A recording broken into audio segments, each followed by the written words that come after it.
kanya-kanyang reward mamayang gabi. Pero most of the time, next week ang reward mo. Kaya huwag kang umasa ngayon na papalakpakan ka agad. Hindi ka umaasa na, magaling akong nagturo ngayon. I-reward tayo ng Lord agad. Baka next year pa. Pero the best na reward, yung hindi mo tanggapin dito. Saan mo gustong tanggapin ang reward mo, Pastor Bert? Diba? Langit po. No reward postponed on earth shall be forgotten in heaven. Tandaan po natin yan. No reward postponed on earth shall be forgotten in heaven.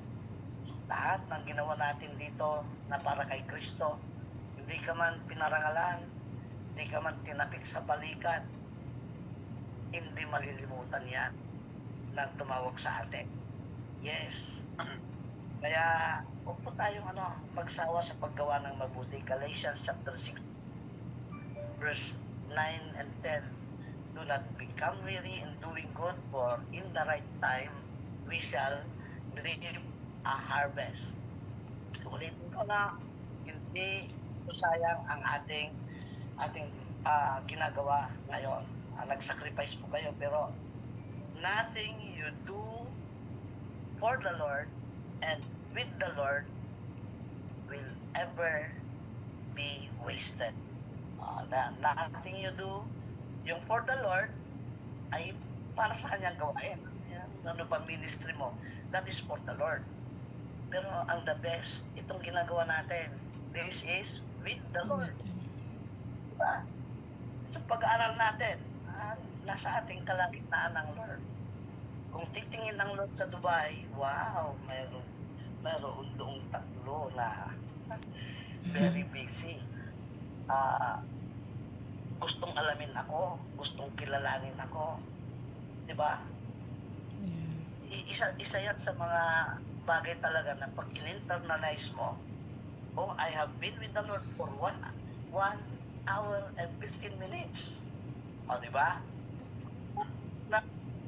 Na-spend mo ngayon yung time na yon continuously for the Lord na hindi mo magagawa sa kalamang bakit hindi nyo nagawa ng ilang taon dyan.